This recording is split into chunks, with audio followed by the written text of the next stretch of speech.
A silent circle of stones has stood on a plain for thousands of years.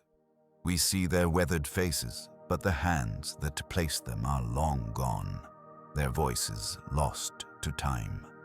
Today, we are setting out on a global expedition to confront 25 of history's greatest architectural mysteries, the enigmas carved into the world's oldest megaliths. By the end, you will possess a new understanding of the ingenuity and profound questions left behind by ancient cultures. We will investigate how a site in Turkey predates civilization itself, and why an island's giant statues seem to turn their backs on the sea. What do you believe is the most important message our ancestors tried to send into the future? The journey begins not in a fertile river valley, but on a barren hilltop in southeastern Turkey. Here, in the 1990s, a German archaeologist named Klaus Schmidt made a discovery that would shatter our understanding of human prehistory. He unearthed Göbekli Tepe, a sprawling complex of immense stone circles, each constructed from towering, T-shaped pillars of limestone. The date was staggering. This site was built over 11,000 years ago, a full 6,000 years before Stonehenge, and a staggering 5 millennia before the first cities of Mesopotamia or the pyramids of Egypt. This was a time when humanity was still nomadic, living in small bands of hunter-gatherers. According to everything we thought we knew, these people should have been concerned solely with survival, with finding their next meal. They should not have possessed the organization, the manpower, or the artistic vision to quarry, transport, and erect 20-ton stones, carving them with breathtaking precision. Yet at Göbekli Tepe, that is exactly what they did. This is our first great mystery. Why? What compelled these early people to undertake such a monumental task, generations before the invention of writing, the wheel, or even farming? The pillars themselves offer cryptic clues. They are not mere posts. Each one is a stylized human form with arms carved in relief, hands meeting over a stone belt. They stand in silent circles, like frozen giants holding council. And upon their bodies, a menagerie of the ancient world is etched with stunning artistry. Fearsome lions, charging boars, slithering snakes, graceful cranes, and scorpions with menacing tails. This is not random graffiti. The placement of these animals feels intentional, almost symbolic, a Stone Age storybook we have lost the key to read. One prevailing theory suggests Göbekli Tepe was the world's first temple, a sacred space for ritual and worship, perhaps to appease the spirits of the hunt. Another points to the alignment of certain pillars, proposing the site was an astronomical observatory, a calendar carved in stone to track the seasons and the stars. But perhaps the most revolutionary idea is that Göbekli Tepe was not a result of settled society, but its cause. The very act of building something so grand required people to cooperate on an unprecedented scale. It demanded they stay in one place, to plan, to feed the workers. This communal effort, this need for a stable food supply, may have been the spark that ignited the Neolithic revolution, pushing humanity toward agriculture and permanent settlement. The temple may have invented the village, not the other way around. Adding another layer of intrigue, the builders themselves did something extraordinary. When their work was complete, they deliberately buried the entire complex, filling it with thousands of tons of soil and rubble. They did not destroy it. They entombed it, preserving it perfectly for us to find 12,000 years later, as if they always intended for it to be a message in a bottle, sent across an ocean of time. What were they trying to protect, or perhaps hide? This deliberate burial at Göbekli Tepe stands in stark contrast to another, far more famous site that was meant to be seen for miles. Across the sea, on the windswept Salisbury Plain in England, the monolithic sentinels of Stonehenge have guarded their secrets for over 4,500 years. While not as ancient as the Turkish complex, Stonehenge presents a mystery of a different kind, one of staggering logistics and engineering prowess in a pre-wheel society. Its construction unfolded in two monumental phases. The first, around 3000 BCE, involved the transportation of dozens of smaller bluestones, each weighing up to 4 tons. The astonishing part, their origin. Geological analysis proves these stones were quarried from the Preseli Hills in Wales, a distance of over 140 miles as the crow flies. For a society without draft animals or the wheel, moving 80 stones across such a vast, rugged landscape seems an impossibility. How did they do it?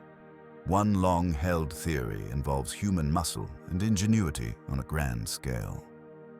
Teams of workers may have used a combination of wooden, sledges, rollers made from felled trees, and ropes fashioned from plant fibers.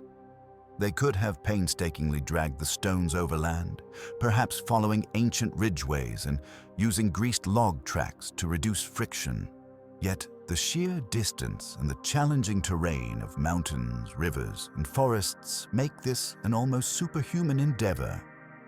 This leads to another compelling hypothesis, the glacial erratic theory. Some geologists suggest that during the last ice age, glaciers could have plucked these bluestones from the Welsh hills and carried them eastward, depositing them much closer to Salisbury Plain. The builders would then only need to move them the final 20 or 30 miles. While this reduces the distance, it still leaves the colossal task of final transport and precise shaping. A more recent and fascinating idea involves water. Could the builders have used a lost network of rivers?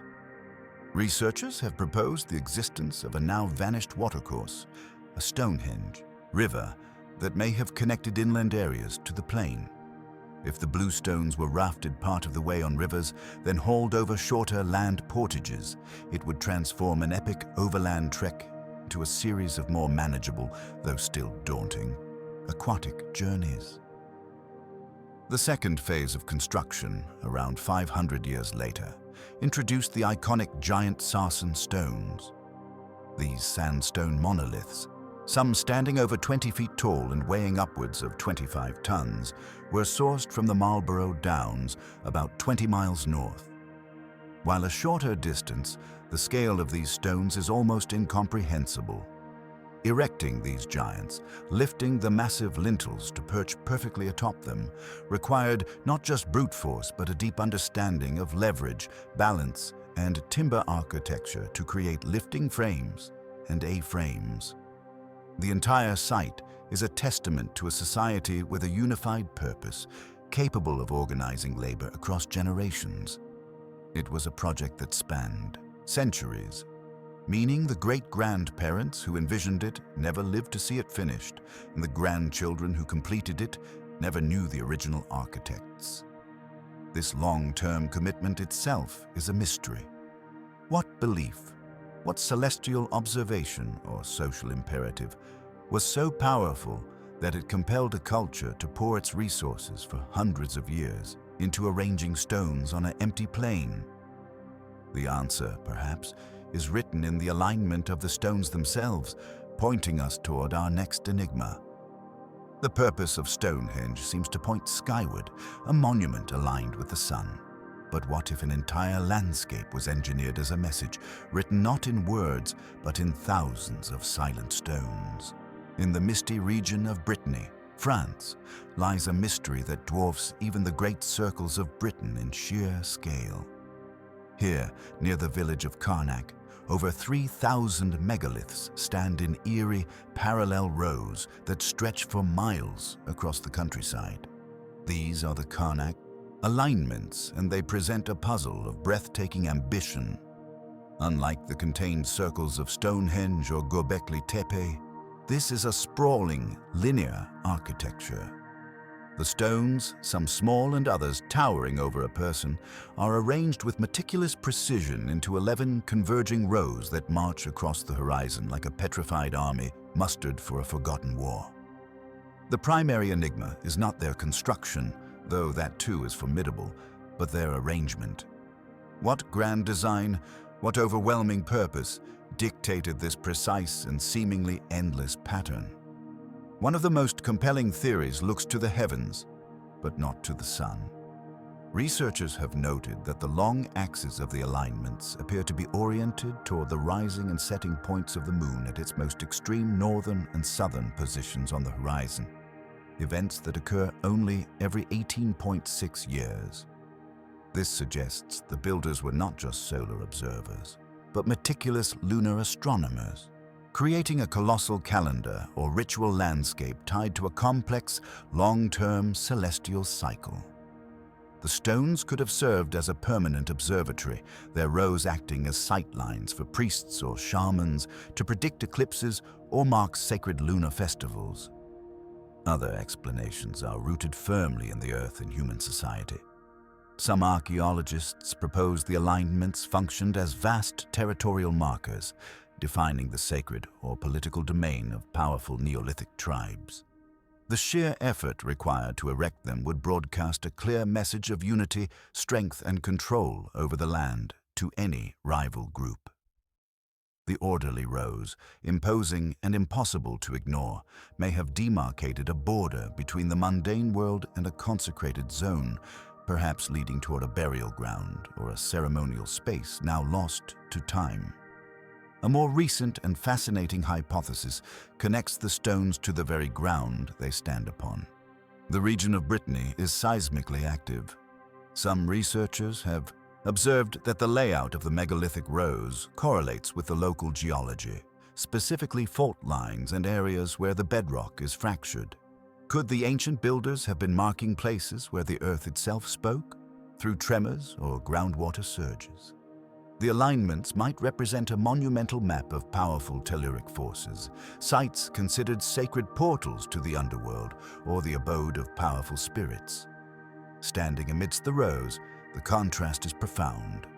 The chaotic, natural beauty of the Breton landscape, the rolling heath, the wind-swept gorse, the erratic granite outcrops, is framed and tamed by these relentless, human-made lines. This imposition of perfect geometry upon wild nature is itself a powerful statement. Were the builders trying to impose cosmic order on a chaotic world to create a conduit between the earthly and the divine? Or were they leaving a permanent record of their understanding of powerful, invisible forces, whether in the sky above or the ground below? The stones do not face the sea like sentinels. They turn inward, creating a corridor that draws the eye and the body along a predetermined path. They were meant to be walked through, to be experienced as a journey. What was supposed to happen to a person who walked that ancient path, flanked by thousands of silent witnesses? The answer died with the culture that built them, but their silent call to order echoes across the millennia. A stark contrast to our next site, where the stones were meant not to guide, but to confound and conceal. From the orderly lines of Carnac, we travel to perhaps the most isolated inhabited place on Earth, a tiny volcanic speck in the vast expanse of the Pacific Ocean. Easter Island, or Rapa Nui, is home to one of archaeology's most iconic and haunting silences. Scattered across its grassy slopes stand the moai, nearly 900 colossal stone figures with elongated faces, heavy brows, and an aura of profound mystery. Their most striking feature is not their size, though some are as tall as a 3-story building and weigh over 80 tons. It is their gaze. Almost all of them stand with their backs to the endless sea, their empty eyes turned inward, fixed upon the island's heart. They do not watch for visitors. They watch over the people.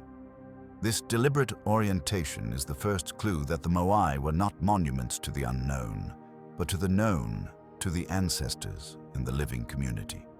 But how did a society, isolated by over 1,000 miles of open ocean from its nearest neighbors, achieve such a feat? The classic mystery is one of impossible logistics. The statues were carved from compressed volcanic ash at a single quarry, the crater of Rano Raraku. From there, they had to be transported up to 11 miles across rugged terrain to their permanent platforms, called ahu, along the coast. With no wheels, no metal tools, and no large animals like oxen or horses, the task seems beyond the capabilities of the Polynesian settlers. For decades, the dominant theory involved a slow, grinding process of sliding the moai on log rollers, using teams of people to pull them along a lubricated path. This method, while plausible, requires an enormous amount of timber, a resource that became tragically scarce on the island. A more recent and captivating theory suggests the moai quite literally walked to their posts. In 2012, archaeologists Terry Hunt and Carl Lipo conducted an experiment that captured the world's imagination. They demonstrated that with 3 teams of ropes, one on each side to rock the statue and one at the back to control the forward tilt, a replica moai could be walked upright in a swaying bipedal motion. This method, they argued, would require far fewer people and less wood than dragging, relying on rhythm and coordination rather than brute force.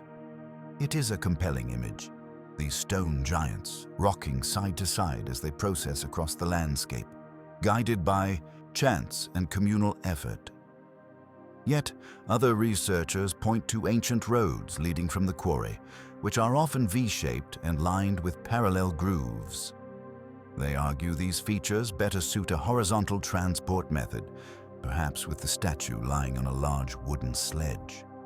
The truth may involve a combination of techniques, a secret of engineering lost to time. But the transportation mystery is inextricably linked to a far darker and more consequential puzzle: the island's ecological and societal collapse. When European explorers first arrived in the 18th century, they found a barren landscape with a struggling, diminished population. The story that emerged was a cautionary tale of ecological suicide.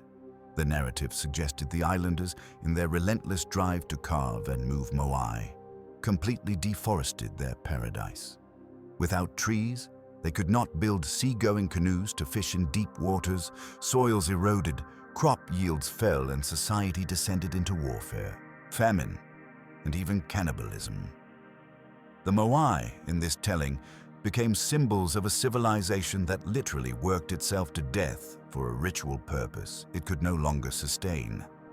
This is a powerful story, but modern archaeology paints a more complex and tragic picture. Yes, deforestation did occur, driven by tree clearing for agriculture and, undoubtedly, for statue transport. But newer evidence suggests the island's palm forests were already fragile and may have been pushed over the brink by the arrival of the Polynesian rat, which ate the seeds and prevented new growth. Furthermore, the societal collapse was likely accelerated not just by internal strife, but by the catastrophic arrival of European diseases and slave raiders in the 18th and 19th centuries. The true lesson of Easter Island may not be one of sheer folly, but of fragility. It shows how a small, isolated society, operating at the very limits of its environment and driven by powerful cultural imperatives, can be tipped into a downward spiral by a combination of ecological pressure and devastating outside contact. The moai stand as silent witnesses to this dual tragedy.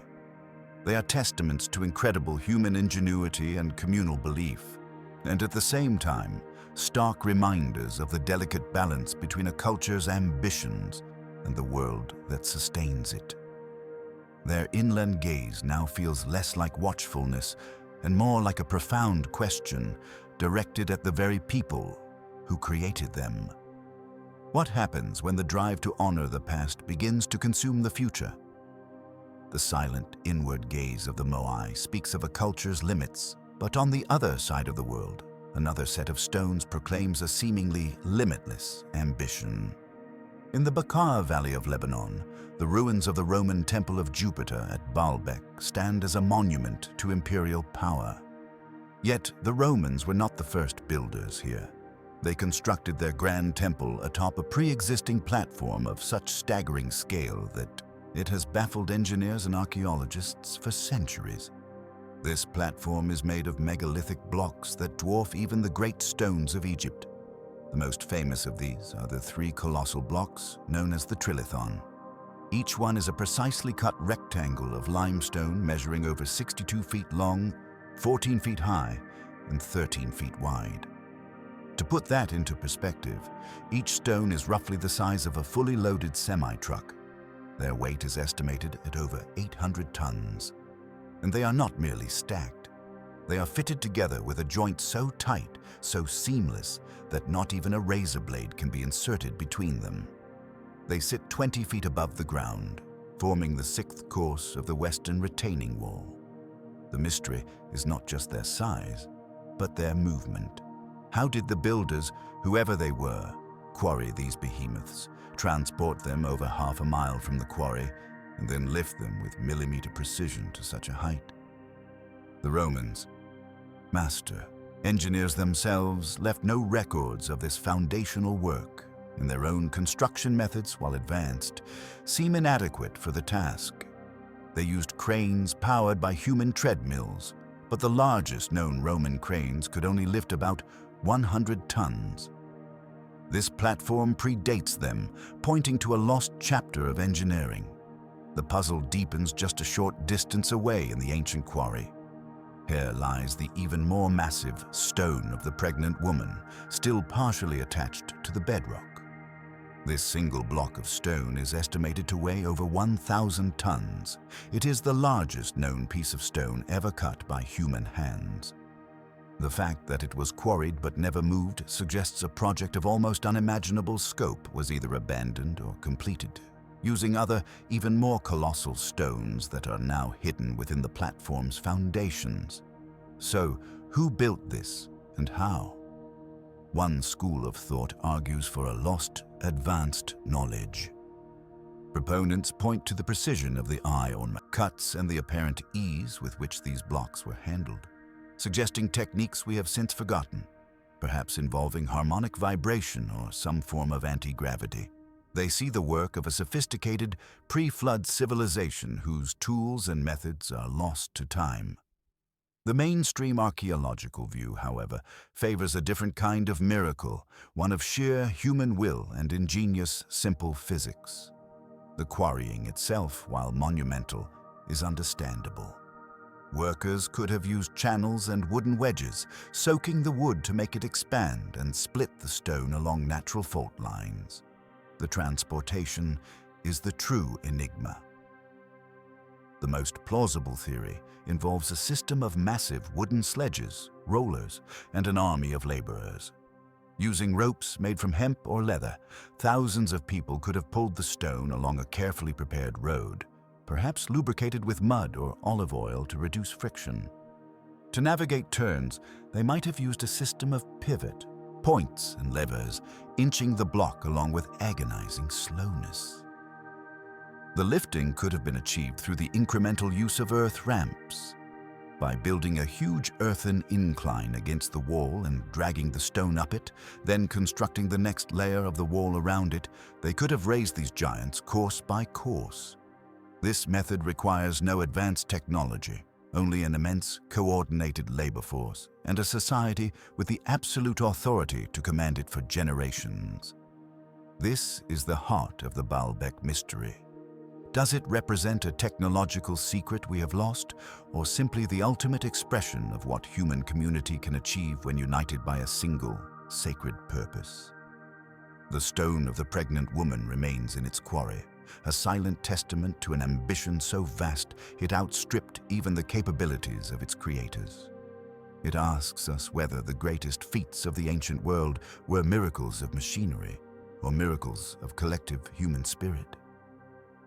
While Baalbek speaks of raw power and weight, another ancient structure whispers of light and a profound understanding of time. In the green hills of Ireland's Boyne Valley, a great grassy mound has guarded a secret for over 5,000 years. This is Newgrange, a passage tomb constructed around 3,200 BCE, making it older than Stonehenge and centuries older than the Great Pyramid of Giza. From the outside, it appears as a large, rounded hill, faced with a glittering wall of white quartz stones and granite cobbles. But its true genius lies hidden within and is revealed only on the shortest days of the year. A single, narrow passage, lined with immense slabs of stone, leads over 60 feet into the heart of the mound. At its end lies a cross-shaped chamber with a soaring, corbelled stone roof that has kept the space perfectly dry for millennia. This chamber was a repository for the cremated remains of the dead, a sacred resting place. But the builders designed it for something far more dramatic than eternal darkness. Above the entrance, a small square opening known as the roof box was constructed with astonishing precision. For just a few minutes around sunrise on the winter solstice, and for several days before and after, a narrow beam of sunlight pierces through this roof box. It travels down the long passageway, growing wider as it goes, until it floods the central chamber with a brilliant, golden light, illuminating the intricate spiral carvings on the rear wall. This event lasts for approximately 17 minutes before the light retreats, leaving the chamber in darkness for another year. The mystery here is one of intention and knowledge. How did a society of Neolithic farmers, without written language or metal tools, achieve such a precise alignment with the solar cycle? The engineering alone is staggering. The roof box is not a simple hole. It is a carefully constructed channel that directs the light. The entire passage is angled at exactly the correct degree to capture the low, rising sun of the midwinter. This implies generations of astronomical observation, a deep understanding of the sun's slow migration along the horizon, and the ability to translate that knowledge into monumental, permanent architecture. This was not a lucky accident. It was a deliberate, calculated feat of Stone Age science. This transforms Newgrange from a simple tomb into something far more complex. It was undoubtedly a place of the dead, but the solstice event suggests it was equally a temple to the sun and a symbol of cosmic rebirth. In the deepest dark of winter, when the world seemed to be dying, the sun would triumphantly return, literally bringing life-giving light into the house of the ancestors. This powerful symbolism connected the cycle of human life and death with the eternal cycle of the heavens. It may also have functioned as a colossal calendar, marking the turning of the year with a dramatic public spectacle that reinforced the authority of the priests or chieftains who controlled the site. The stones within hold another layer of mystery. The walls are adorned with hundreds of megalithic art carvings, most notably a series of triple spirals, concentric circles, and zigzag patterns. Their meaning is completely lost to us. Some researchers propose they are maps of the site itself or of the surrounding sacred landscape. Others see them as representations of astronomical phenomena, perhaps the sun, the moon, or even trance-induced visions. Many believe they are purely spiritual symbols depicting the journey of the soul, the cycles of rebirth, or the energies of the earth. The most famous triple spiral, illuminated by the solstice sun, might represent the three realms of earth, sky, and the underworld, all united in that single, luminous moment.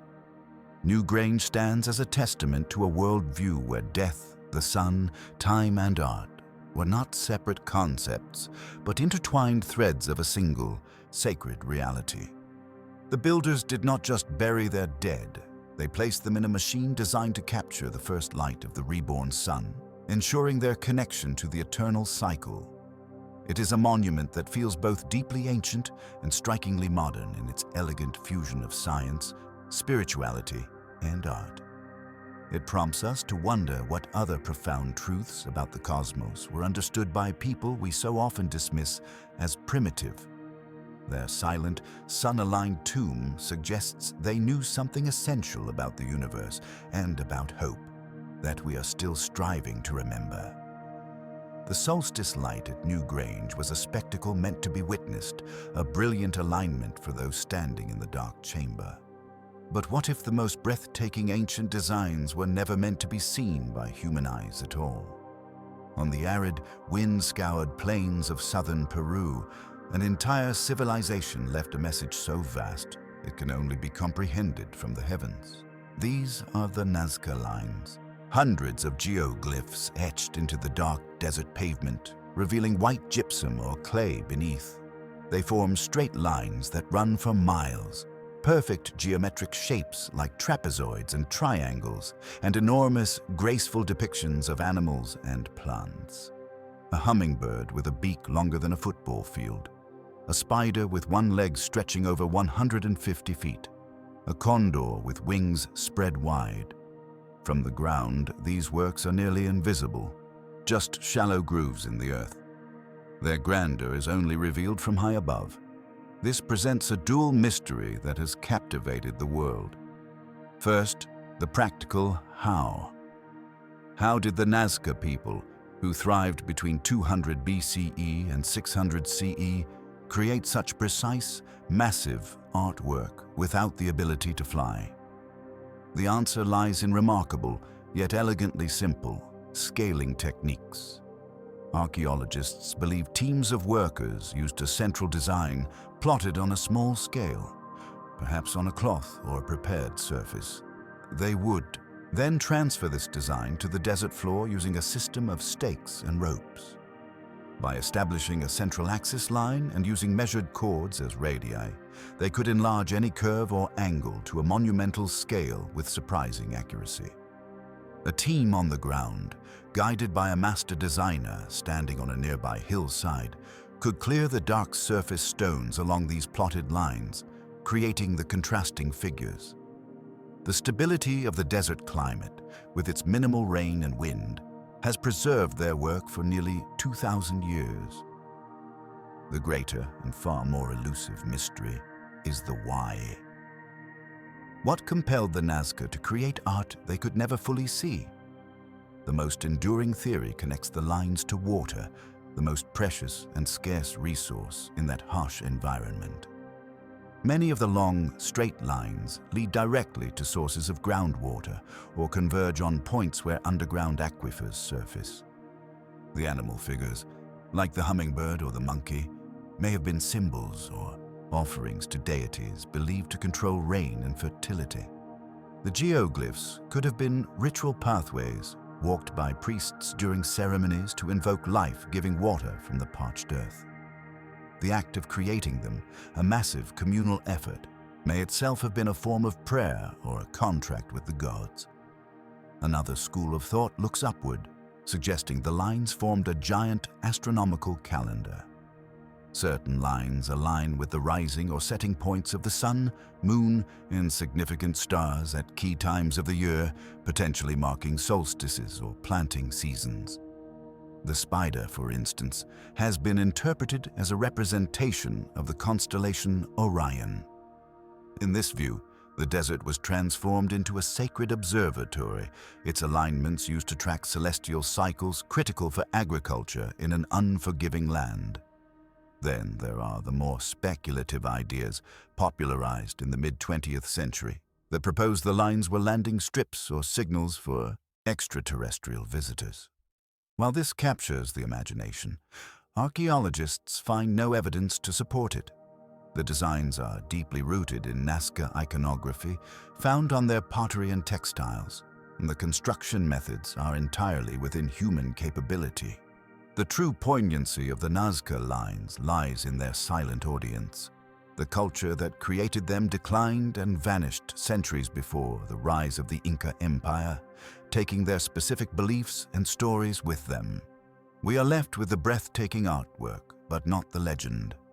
The lines are a testament to human ingenuity and spiritual yearning, a message drawn on a planetary scale whose final meaning is forever just out of reach, visible only to the empty sky and the generations that would follow, wondering. The vast, unseen art of the Nazca lines speaks of a culture communicating with the heavens or the earth itself. But what if the ancient message was not a drawing, but a shape, a form of such perfect geometry that it defies the tools of its time? Deep in the jungles and river deltas of southern Costa Rica, a different kind of masterpiece lies half buried in the soil. These are the stone spheres of Costa Rica, known locally as las bolas. Ranging in size from a few inches to over 8 feet in diameter and weighing up to 16 tons, these spheres are carved from hard igneous rock like gabbro and granodiorite. Their most arresting feature is not their size, but their form. Many are near-perfect spheres with a surface smoothness and geometric precision that seems to belong to the Machine Age, not the pre-Columbian world. They were crafted by the Diquis culture, starting around 600 CE and continuing until the Spanish conquest in the 16th century. The first mystery is the most tactile. How did artisans, using only stone hammers, chisels, and abrasives like sand, achieve such spherical perfection? The process is believed to have been one of relentless patience. First, a large boulder was selected. Workers likely used heat from fires to weaken the stone, then chipped away at it with heavier tools to rough out a rounded shape. The final, meticulous stage involved grinding the sphere against another large stone with abrasive sand and water, slowly rotating it over months or even years to wear down every imperfection. This method could explain the smoothness, but the near-perfect sphericity remains astounding. It suggests the Diquis possessed a sophisticated understanding of geometry and symmetry, possibly using measuring cords or sighting techniques to check their work, ensuring no single point protruded further than any other. But the greater enigma is purpose. Why dedicate such immense labor to creating these silent, heavy orbs? Clues are scarce, as the spheres were almost always moved from their original locations by later settlers, farmers, and even companies seeking curiosities. This displacement is a tragedy for archaeology, stripping the spheres of their context. A few patterns have emerged from the sites that remain intact. The spheres are often found in groups, sometimes arranged in lines or geometric patterns, and frequently near the residences of important chiefs or in public plazas. This placement suggests a social function. One leading theory posits they were powerful status symbols. The sheer effort required to make one, let alone a group, would have demonstrated the wealth, authority, and organizational power of a chieftain. They were the ultimate display of conspicuous consumption, a permanent declaration of prestige carved in immutable stone. Other theories look skyward. Some alignments of spheres have been found to point to magnetic north or to the rising and setting of certain stars, suggesting they could have been astronomical markers or a complex calendar system. Their perfect spherical shape itself might have held cosmic significance, representing celestial bodies like the sun, the moon, or even the planets, making a group of them a model of the heavens here on Earth. Yet another idea connects them to territorial boundaries, marking sacred spaces, burial sites, or the lands of different clans. The most haunting possibility is that we will never know their full meaning. Many spheres were dynamited by treasure hunters, believing they held gold inside. Others were rolled into gardens or used as lawn ornaments, forever severing their connection to the landscape they were meant to inhabit. This loss of context deepens the mystery exponentially. We have the artifacts, but we have lost the map. We can admire their silent, perfect forms, but the story they were arranged to tell, whether of political power, cosmic order, or social identity, has been scattered and largely erased. The spheres stand as a profound lesson. They are a testament to human skill and ambition, but also a warning about the fragility of cultural memory. A masterpiece without its intended setting becomes a beautiful, but ultimately silent enigma. Beneath the turquoise waves off the coast of Japan's westernmost island, a different kind of mystery sleeps on the seafloor. Near Yonaguni lies a massive, tiered structure of sandstone that plunges over 80 feet into the oceanic depths. Known as the Yonaguni Monument, its stark, angular forms look unnervingly like a sunken city, complete with what appear to be wide terraces, straight walls, and even a star-shaped platform. Discovered by a diver in the 1980s, this site has ignited a fierce and enduring debate. Are we looking at the incredible handiwork of an ancient, unknown civilization, or simply a breathtaking freak of nature? The features are compelling. The monument's most famous section resembles a gigantic, stepped pyramid with sharp, 90-degree angles between its flat surfaces. There are straight, parallel channels that run for meters, what look like carved staircases with consistent treads and two prominent pillars that seem placed to support a massive overhead slab. Proponents of the artificial theory, led by researcher Masaki Kimura, argue that such precise geometry is extraordinarily rare in natural sandstone formations, which typically erode into rounded, irregular shapes. They point to tool marks and what they interpret as carved reliefs of animals and faces, suggesting this was a ritual complex, perhaps a temple or a fortress, that sank beneath the waves at the end of the last ice age as melting glaciers raised sea levels. If human hands shaped even part of Yonaguni, the implications are staggering. It would mean a sophisticated culture existed in this region over 10,000 years ago, during a period mainstream archaeology considers pre-ceramic and nomadic. This would be a civilization contemporary with Göbekli Tepe, but operating in a vastly different environment, capable of large-scale stonework now submerged under dozens of meters of water. Geologists, however, offer a powerful counter-argument. They explain that the sandstone in this area is crisscrossed with natural horizontal and vertical fractures. Over thousands of years, strong ocean currents have relentlessly exploited these weak lines, eroding the rock along these plains and creating the very platforms, blocks, and right angles that look so artificial. The seeming stairs could be the result of differential erosion, where harder layers of rock protrude. The entire structure, they argue, is a magnificent example of what geologists call sheet jointing and marine erosion, nature's own stonemason, using water and time as its tools. The debate often centers on a single, profound question. Where does nature's remarkable artistry end and human intention begin? The truth may lie somewhere in the murky middle.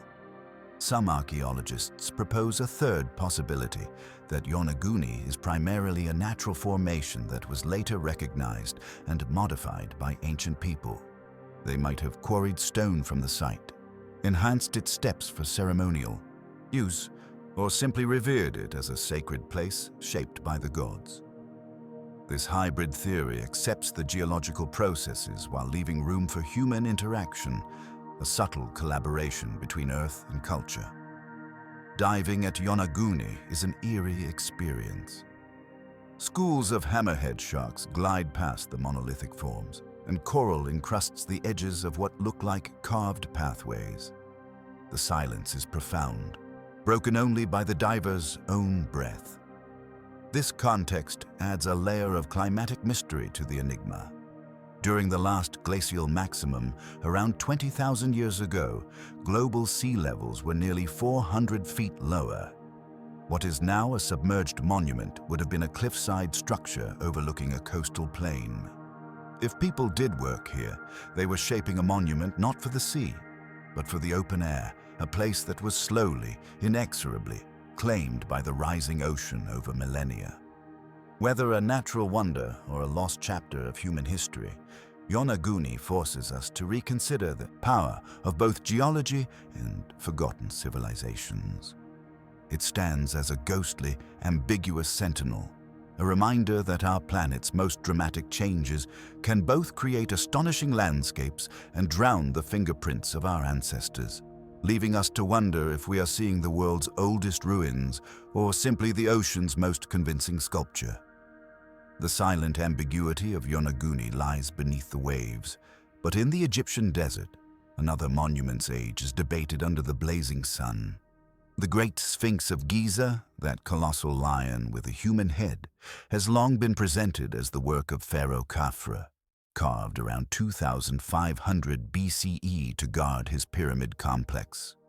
Yet the stone itself tells a story that some believe contradicts this official timeline. The controversy centers not on hieroglyphs or artifacts, but on the very body of the beast, on patterns of weathering that seem to speak of a different, much older climate. The Sphinx is carved from a single ridge of limestone, a stone that is notoriously soft and vulnerable to erosion. Mainstream archaeology attributes its deeply fissured, undulating surface to thousands of years of wind and sand abrasion, the relentless scouring of the desert. This is a perfectly logical explanation. However, a small but vocal group of geologists and researchers points to a different kind of damage. They argue that the most pronounced erosion patterns on the Sphinx and the walls of its enclosure are not vertical, wind-cut grooves, but horizontal, rolling, wave-like channels. This type of deep, rounded weathering, they propose, is characteristic of water, specifically heavy, prolonged rainfall. Egypt today is one of the driest places on Earth, but its climate has not always been so. The last time the region experienced significant, sustained rainfall was during the Neolithic subpluvial, a wet period that ended around 3000 BCE. If the water erosion hypothesis is correct, it would mean the Sphinx was already standing, already exposed to the elements during that much earlier, greener era. This could push its origins back to 6000 BCE, or even earlier, a staggering thousands of years before the reign of Khafra and the dawn of dynastic Egypt. The implications are profound. It would suggest the existence of a sophisticated, organized society capable of monumental sculpture in the Nile Valley long before the first pharaohs. Who were these people? What happened to their culture? Could the Sphinx be a relic of a lost pre-pharaonic civilization, later rediscovered and perhaps refurbished by Khafre's artisans, who may have recarved the head in the pharaoh's own likeness? Mainstream Egyptology firmly rejects this timeline. Scholars counter that the weathering can be explained by a combination of factors, including the poor quality of the limestone, which has layers of varying hardness that erode differentially, and by chemical weathering from morning dew and groundwater seepage. Not just wind. They point to the total lack of archaeological evidence, such as tools, settlements, or pottery that would support the existence of such an advanced culture in that remote period. The Sphinx, they argue, fits perfectly within the known architectural and religious evolution of the Fourth Dynasty. The debate is more than an academic quarrel over dates. It is a clash between two ways of reading history, one built on the traditional foundations of archaeology and textual evidence, and the other on a reinterpretation of the physical marks left on the stone itself. It forces us to ask a difficult question. Are we sometimes too quick to fit every ancient wonder into our established historical narrative, dismissing anomalies that might point to forgotten chapters? The Sphinx, with its inscrutable gaze, offers no easy answers. It simply sits, its body a weathered parchment, its message eroded by time, waiting for us to learn how to read its true story. The weathered gaze of the Sphinx ponders millennia, but a more recent enigma proves that megalithic mysteries are not confined to the ancient world. In the humid landscape of 20th century Florida, a single, reclusive man performed a feat that seems to defy both physics and logic. His name was Edward Leeds Kalnin, and the monument he built alone is called the Coral Castle. From 1923 to 1951, working almost exclusively at night, this 5-foot-tall, 100-pound Latvian immigrant single-handedly quarried, carved, and positioned over 1,000 tons of oolite limestone, a sedimentary rock also known as coral rock. The site is a surreal garden of massive sculptures, including a 9-ton gate carved from a single block, a 22-ton obelisk, and a rocking chair that weighs several thousand pounds, yet moves with the slightest push. The central question is breathtakingly simple. How did one man do this? The precision of his work deepens the puzzle. Consider the famous revolving gate. It is a solid slab of stone, 9 feet tall and weighing an estimated 9 tons. Yet it is so perfectly balanced on a simple automobile bearing that a child can push it open with a single finger. For decades, it rotated without binding, a testament to an almost supernatural understanding of weight, pivot points, and friction. The stones throughout the complex are fitted together without mortar, using a method akin to the megaliths of Peru or Egypt, with joints so tight that light cannot pass between them. Leedskalnin left no blueprints, no journals detailing his techniques. He worked behind tall walls of stacked stone, discouraging visitors and chasing away the curious with vague threats. When asked directly how he moved the stones, he would only offer a cryptic smile and say he understood the laws of weight and leverage and that he knew the secrets of the pyramid builders. So what were his methods? The most plausible explanations are rooted in simple machines and immense patience. Investigators have found on site a series of homemade tools, including tripods made from old telephone poles, chains, blocks, and levers.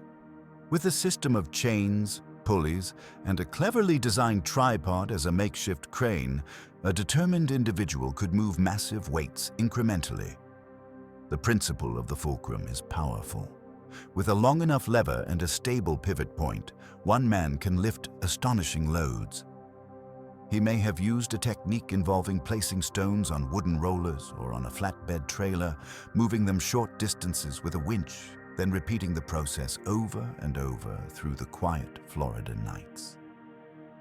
His true genius may have been less about secret physics and more about an intuitive, relentless mastery of basic principles, combined with a willingness to spend 28 years on a personal obsession.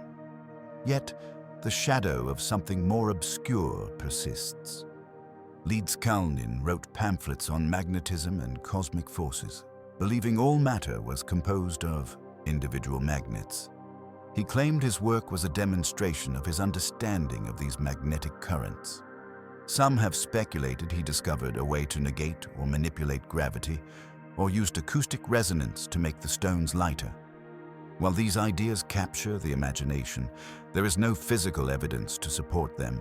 His fierce secrecy is perhaps the most human part of the mystery. For Leedskalnin, the knowledge was the treasure. He built the castle for a lost love, a woman who rejected him in his youth.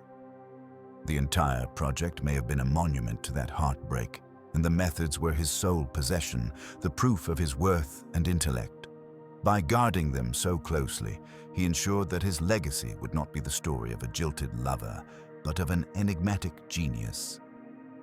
In doing so, he transformed a Florida homestead into a modern megalithic puzzle, a stark reminder that the drive to move mountains, whether out of devotion, obsession, or sheer will, remains a powerful and mysterious force in the human spirit.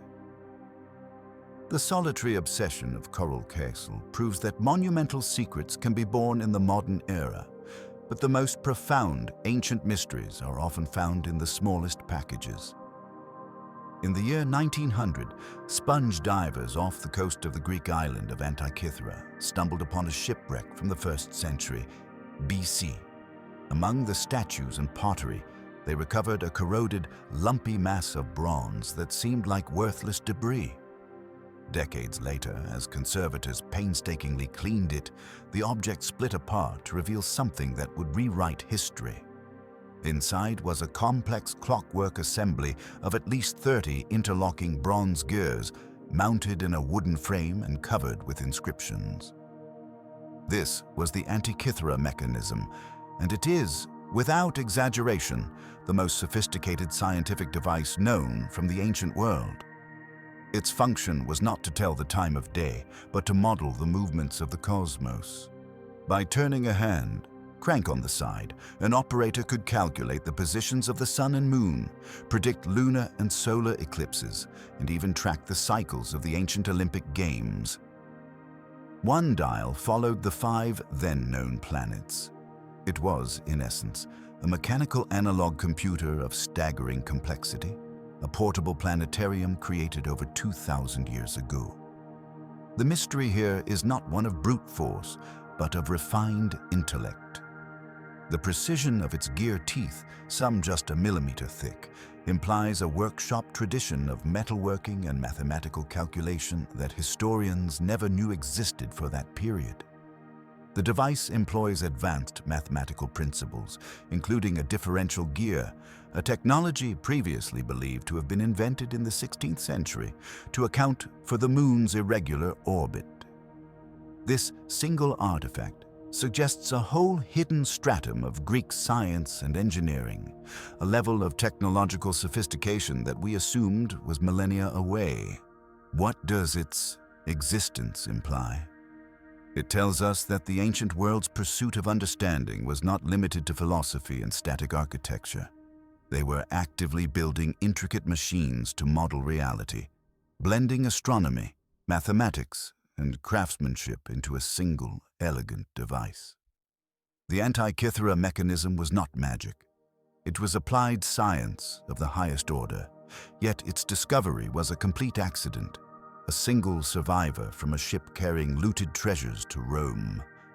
This fact haunts historians. If this one device was on a random cargo ship, how common were such objects in the great libraries and academies of the Hellenistic world?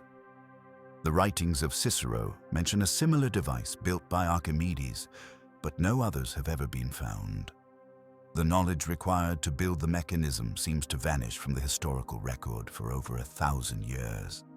Its sophistication appears, flourishes, and then is utterly lost, as if a brilliant light briefly flickered in the darkness before being snuffed out. This loss forces a humbling question. We marvel at the endurance of megaliths, at stones that stand for millennia. But what about the fragile technologies, the delicate assemblies of bronze and wood?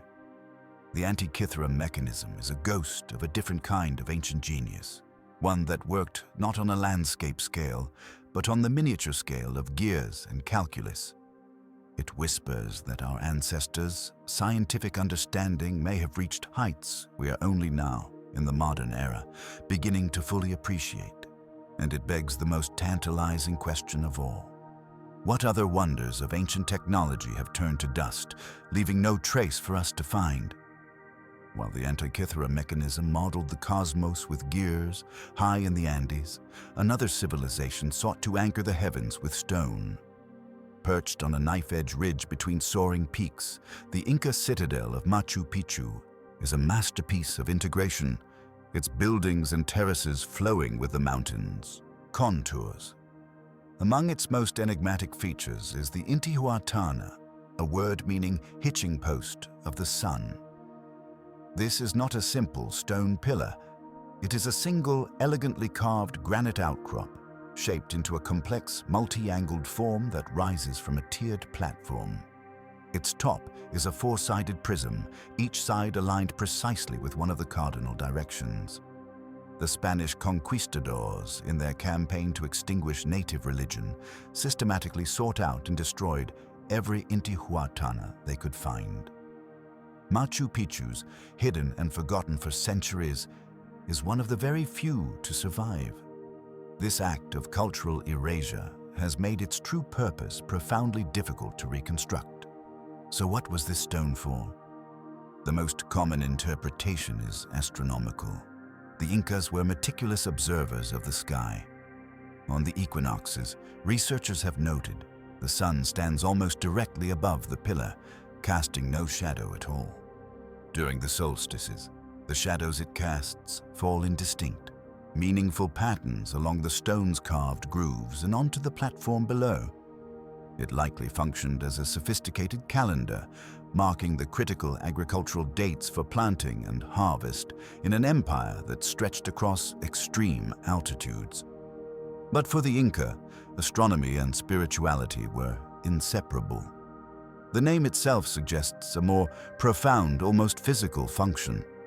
The Intihuatana was not just for observing the sun, it was for securing it. The Inca believed the sun was a deity, Inti, who undertook a perilous journey across the sky each day. With the coming of the winter solstice, as the days grew shorter, they feared the sun might continue to weaken and vanish entirely, plunging the world into eternal cold. The Intihuatana, then, was a ceremonial device. During rituals, priests may have symbolically tied the sun to the stone with sacred cords, performing rites to ensure its strength and its promised return, literally hitching it back to the earth. Its location reinforces this sacred role. The stone is not placed arbitrarily. Its sight lines are carefully framed by the surrounding apus, the sacred mountain peaks that were themselves considered powerful deities. The pillar aligns with the summit of Huayna Picchu behind it and other significant peaks on the horizon. This creates a tangible connection between the celestial, the terrestrial, and the spiritual realms. The stone becomes the pivot point where heaven, earth, and mountain meet. The Spanish destruction of these objects was not mere vandalism.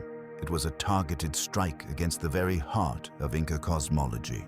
By shattering the stones that tied the sun to the world, they sought to break the people's connection to their gods and their understanding of cosmic order. That this one stone survived, untouched, allows us a fragile glimpse into a worldview where architecture was a dialogue with the divine. The Intihuatana does not just mark time, it embodies a deep, existential plea for the continuity of the world itself, a prayer carved in granite against the coming darkness. Far from the Andean peaks, on a windswept island in Scotland's Outer Hebrides, a different stone circle holds a silent vigil for a celestial dance of much greater patience. The Carnac stones rise from the peat like the petrified bones of the earth, arranged not in a simple ring, but in a graceful cruciform pattern. A central circle of towering stones is connected to a northward avenue with smaller arms stretching to the east, south, and west. The atmosphere here is one of profound stillness. The gray Lewisian gneiss stones often slick with rain and shrouded in low, racing mist. While other monuments shout their connection to the sun, Carnac whispers a secret to the moon. The primary alignment of the site's avenue points compellingly toward the southern horizon. But this is not a solar target. Every 18.6 years, the moon completes a complex cycle known as the lunar standstill. At its most extreme southern rising, the full moon appears to skim the horizon, and at Carnac, it seems to roll directly along the crest of a distant hill called Clisham, perfectly framed by the stone avenue. When this happens, from the center of the circle, an observer would see the moon appear to touch the hill, then rise, its light pouring down the avenue as if the stones were a channel designed to catch its glow. This presents a staggering intellectual puzzle. How did a Neolithic farming community, without written records, not only observe this 18.6-year cycle, but possess the generational memory and precision to embed it permanently into the landscape? This is not a simple annual event like a solstice. It requires observations maintained over a human lifetime, with knowledge carefully passed down through 2 or even 3 generations. It speaks of a dedicated, priestly class of astronomers who watched the sky for decades, noting the moon's slow migration along the horizon. They would have seen its rising point shift north and south over years, marking its extremes with wooden posts before finally committing the ultimate southern point to immortal stone. The ritual significance of such a place would have been immense. In a world governed by cycles, the moon's rhythm governed tides, influenced myths, and perhaps was linked to concepts of fertility, death, and rebirth. A ceremony held once every 18.6 years would be a monumental event, a gathering of clans from across the islands for a festival that few would witness more than twice in their lifetime. The power of the presiding priests, who could predict this rare celestial event, would have been unquestionable. The stones themselves amplify the otherworldly feeling. Their shapes are raw and organic, unlike the worked sarsens of Stonehenge. Some appear almost human, like silhouetted figures gathered in solemn council. On a clear night, with the aurora borealis flickering above or the distant moon glinting on the dark waters of Loch Rogue. The site feels less like a calendar and more like a conduit. The architecture does not just predict a lunar event, it creates a theater for it, framing the cosmos in stone and making the cyclical power of the moon a tangible, witnessed spectacle. This transforms Callanish from a mere observatory into a temple of time, a place where a society measured its existence not just by the passing seasons, but by the slow, majestic heartbeat of the night sky itself. The patient, celestial rhythm of Callanish feels a world away from a city built on defiance.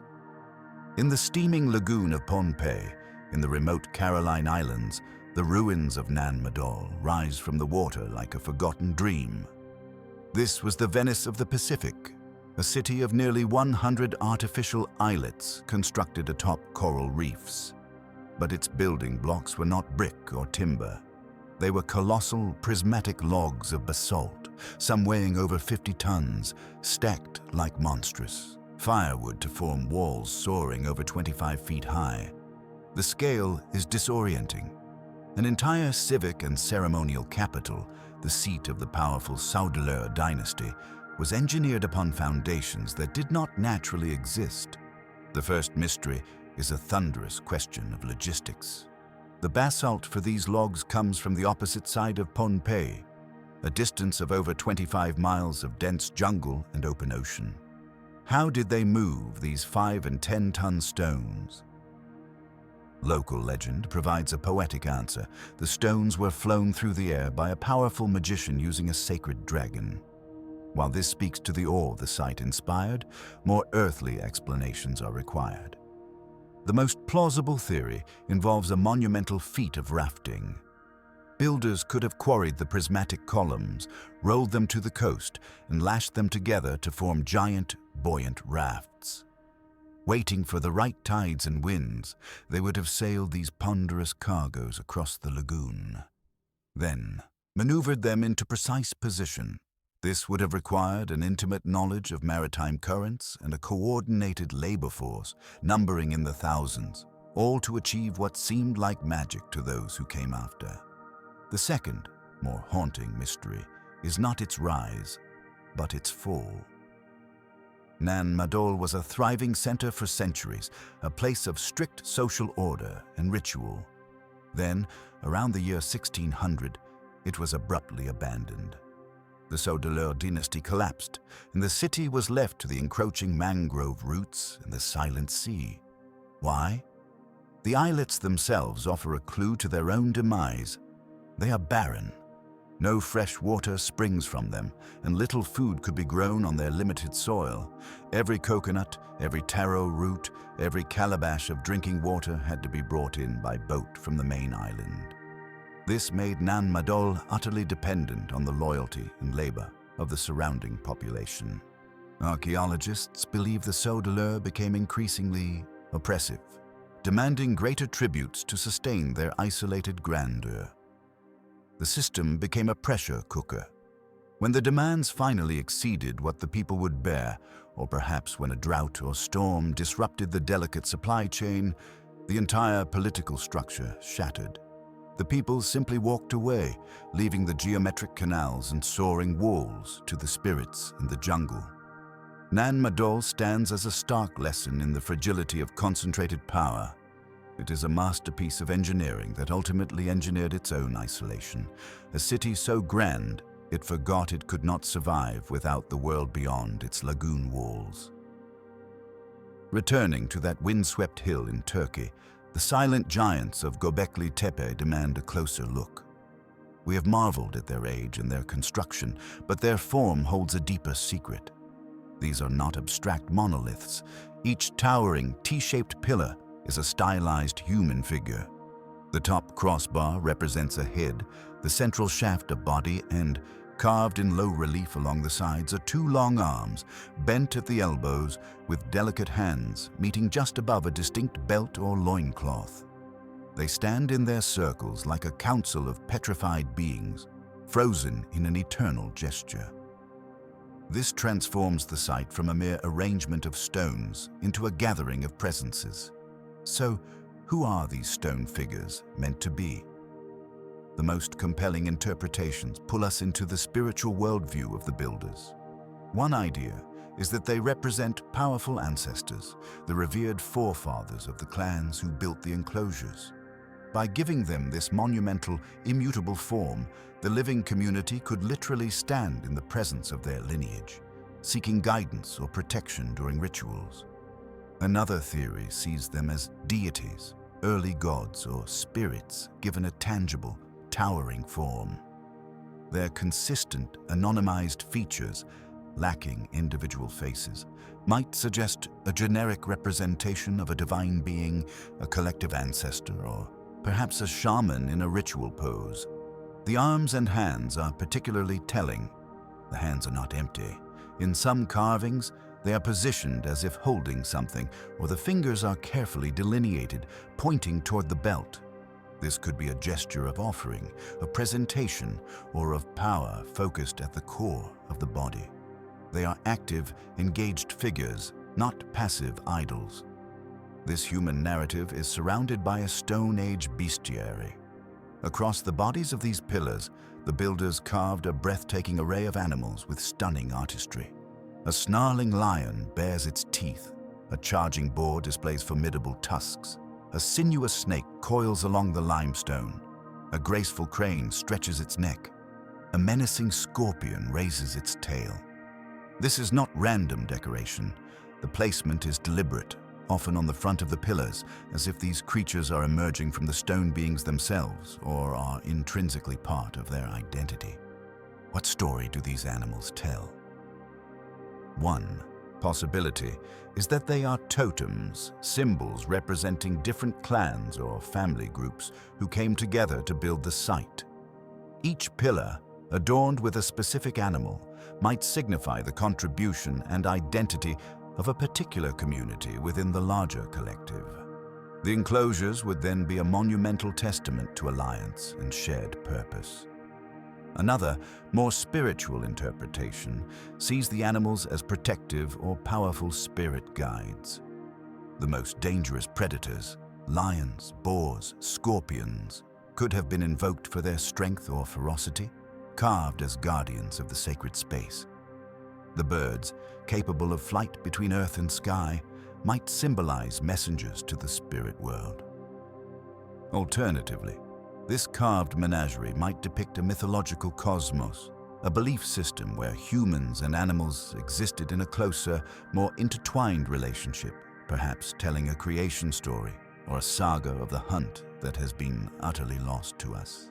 The fox appears repeatedly, a clever, elusive creature that might have held a special symbolic meaning we can no longer decipher. Were these carvings warnings, prayers, or proud declarations? The answer likely lives in the space between all these ideas. Göbekli Tepe's pillars present a unified vision, human forms, central and upright, intimately connected to the vibrant, dangerous, and vital animal world that surrounded them. This was a spirituality not of distant, abstract gods, but of immanent forces, where the essence of ancestors, the power of the hunt, and the mystery of the natural world were all fused into one monumental expression. To stand before these pillars is to stare into the mind of the pre-pottery Neolithic world, a mind that saw humanity not as separate from nature, but as a conscious part of it, worthy of being carved in stone for eternity. The silent stones of Carnac may hold an echo. Beyond their visual alignment with the moon, some researchers propose these ancient rows were designed not just to be seen, but to be heard. This is the theory of lithic acoustics, the idea that the specific placement of the thousands of menhirs could manipulate sound in remarkable ways.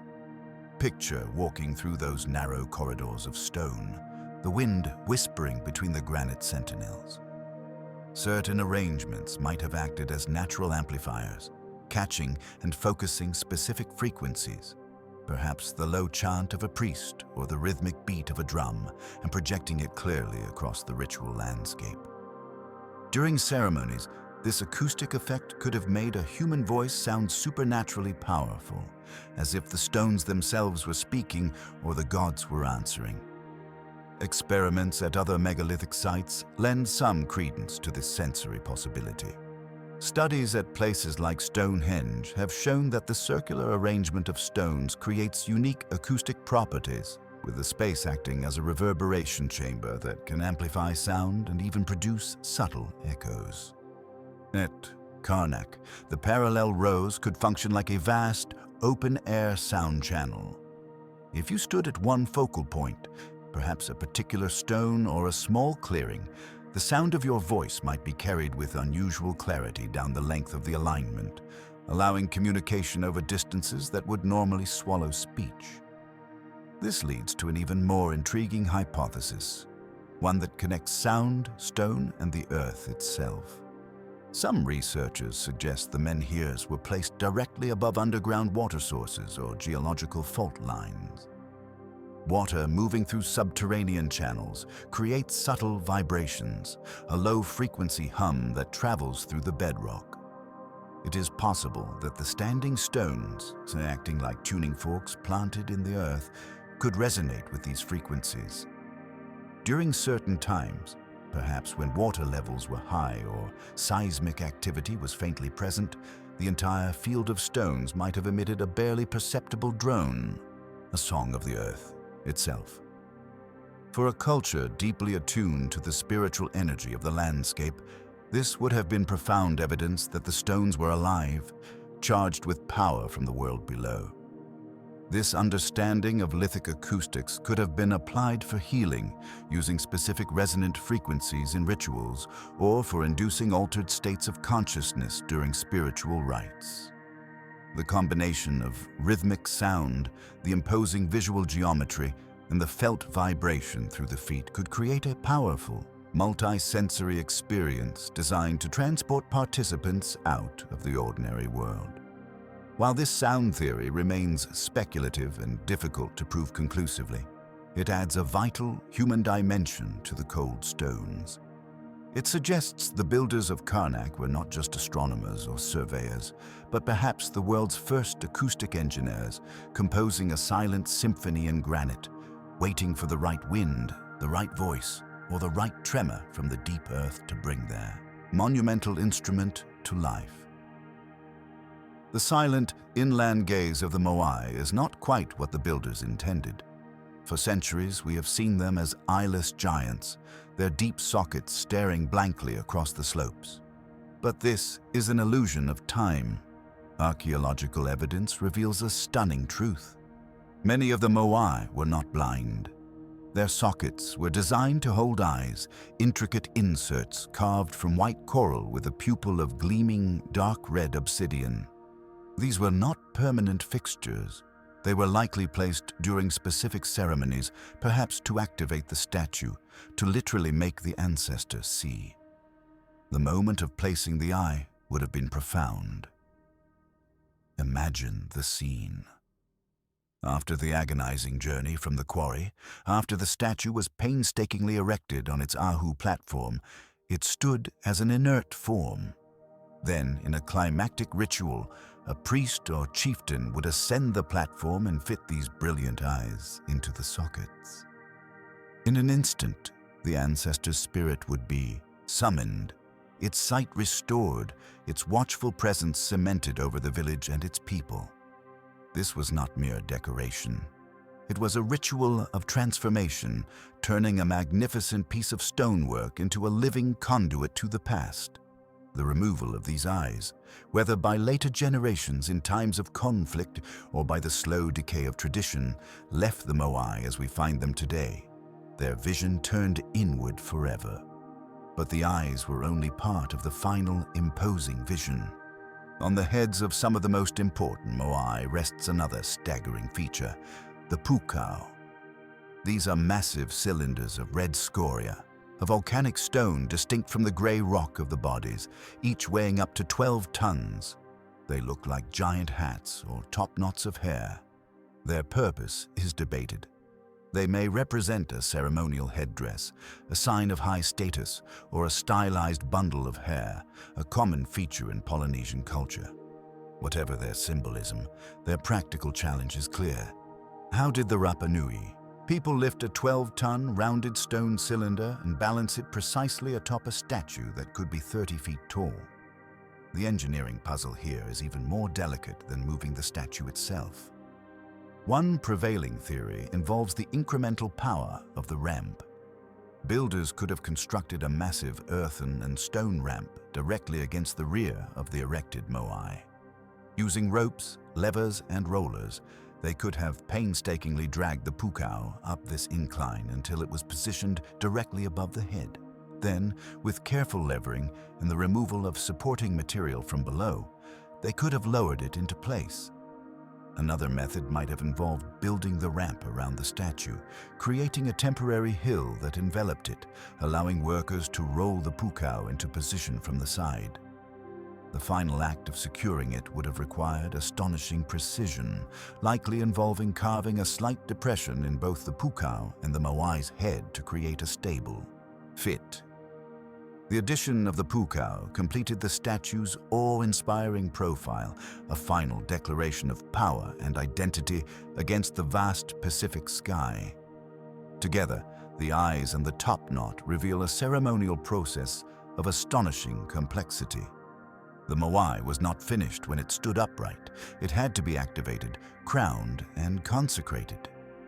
This layered ritual speaks of a society with deep spiritual convictions and an unshakable will to honor their ancestors in the most monumental way possible. It makes their later fate all the more poignant.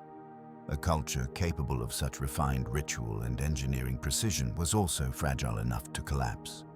The eyes that once watched over them were removed, and the red crowns now lie toppled beside their giants, silent witnesses to a cycle of creation and abandonment that feels profoundly human. The silent, perfect spheres of Costa Rica pose a question of artistry, but the titanic blocks of Baalbek shout a question of raw, impossible power.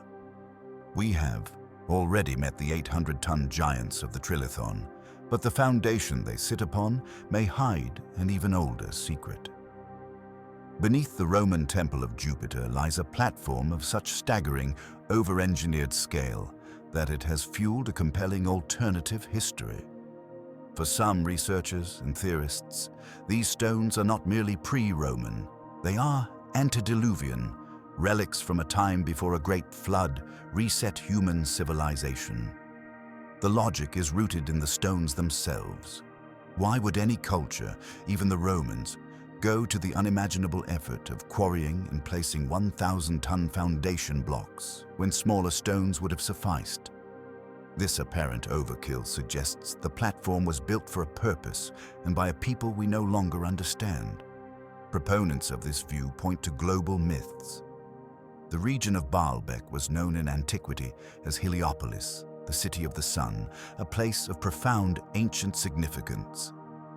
In the Book of Enoch, a Jewish text from the 3rd century BCE, there is a cryptic reference to fallen angels instructing humans in the art of stone construction. More broadly, cultures worldwide speak of a golden age before a cataclysmic deluge, a time when beings of great knowledge or stature walked the earth. Could the Baalbek platform be a physical remnant of that lost epoch? A cyclopean footprint left by a civilization obliterated by rising seas. The sheer mass of the stones leads some to speculate about lost technology. The idea is that a sophisticated precursor culture might have mastered a form of geopolymerization, a kind of advanced concrete that allowed them to cast the blocks in place, or perhaps used harmonic resonance to soften stone, making it malleable like clay. Others look to mythology more literally, suggesting the legends of giants, like the Greek Titans or the Nephilim of the Hebrew Bible, might be folk memories of a robust people capable of handling such megaliths with relative ease. These theories are compelling narratives that attempt to explain the unexplainable scale. They fill the gap between what we see and what we believe prehistoric humans could achieve. The mainstream archaeological consensus, however, firmly anchors the platform in the known ancient world. Excavations have uncovered evidence linking the earliest phases of construction to the Phoenician period, around the first millennium BCE, with later expansions by the Hellenistic Greeks before the Romans monumentalized it.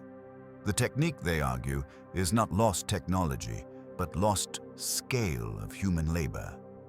The stones are a testament to the power of theocratic kings who could command thousands of workers for generations, using ramps, sledges, and levers in a slow, brutal ballet of physics. The precision is not from advanced science, but from generations of stonemasons honing a traditional craft to an extreme level. This is the core tension. One side sees the physical artifact and concludes our historical timeline is incomplete, that the evidence demands a forgotten chapter of advanced human or even non-human history. The other side sees the same stones and concludes our ancestors' ingenuity and collective effort are still underestimated. It is a debate between the romance of a forgotten world and the awe of documented human achievement. The foundation of Baalbek, therefore, is more than a pile of old rocks. It is a philosophical battleground. Do we interpret gaps in our knowledge as evidence of lost greatness, or as a challenge to better understand the profound capabilities inherent in human cooperation and perseverance? The stones do not care about the answer. They simply wait, their immense weight pressing down on both history and legend, daring us to decide. The silent, precise alignment of New Grange with the winter sun is only the first layer of its design. Step inside the dark chamber, and your eyes slowly adjust to another world entirely. The walls are a canvas of ancient art, covered in intricate swirling patterns carved directly into the stone. Triple spirals unwind like cosmic whirlpools. Concentric circles ripple outward. Sharp chevrons march in lines like ancient code. For over 5,000 years, this artwork has been interpreted as pure symbolism, perhaps maps of the spirit world or depictions of the sun. But what if these carvings were not just meant to be seen? What if they were meant to be heard, or to guide the mind toward a specific state of being? Some researchers now propose a radical idea. The spirals and waves may be literal diagrams of sound frequencies or representations of the visual patterns seen in deep trance states. This theory, known as archaeoacoustics, suggests New Grange was not just a solar clock, but a multi-sensory chamber designed to alter human consciousness. Consider the experience of standing in that central chamber after the solstice light has faded. The space is small, confined, and built with tons of stone. This creates a unique acoustic environment. The corbelled roof, the precise angles of the walls, and the hard reflective surfaces all combine to trap and amplify sound in specific ways. Experiments have shown that certain frequencies, like the steady beat of a skin drum or a low sustained chant, would not just echo here. They would resonate.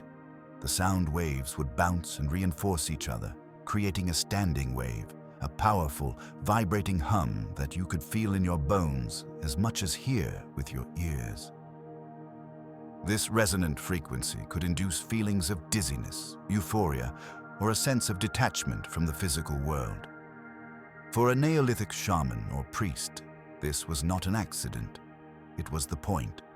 The architecture itself became an instrument, a technology for bridging the gap between the world of the living and the realm of the ancestors or God.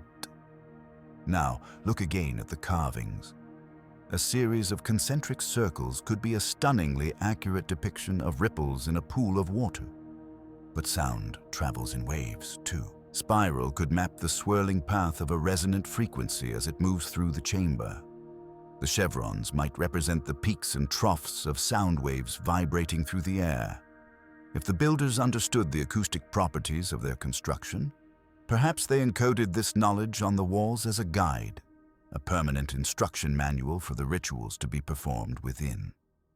The most powerful place to stand and chant to achieve the desired effect might be directly opposite a specific cluster of spirals. The art and the acoustics would work in concert, the visuals guiding the auditory experience toward a unified spiritual goal.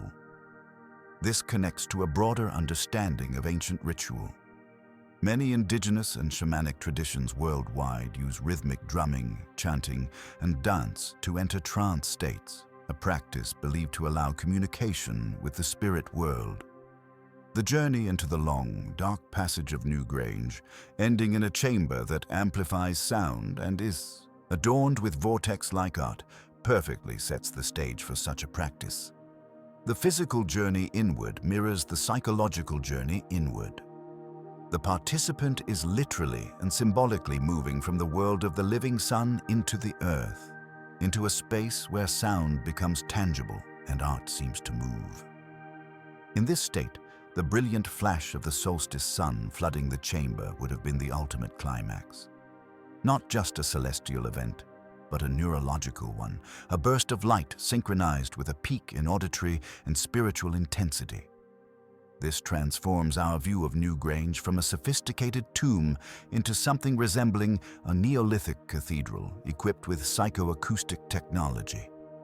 It was a machine built from stone, art, sound, and light, engineered to produce a specific, transformative experience for the initiated. The builders were not just astronomers and engineers. They were early pioneers of the human mind, manipulating environment and perception to open a door to what they believed was the other side. The silent spirals on the wall, then, are perhaps the most enduring mystery of all. Are we looking at sacred decoration, or are we staring at the frozen echo of a 5,000-year-old song, its notation written in stone, waiting for a voice to bring it back to life? The intricate spirals carved into Newgrange sought to channel unseen forces, a marriage of art and utility. In the Peruvian desert, another ancient culture performed a similar feat, but on a scale visible from the sky and vital for life itself. We return to the Nazca lines, those vast geoglyphs etched into the desert pavement. While their celestial alignments are compelling, their most profound connection may not be to the stars above, but to the life-giving water hidden deep below the sand.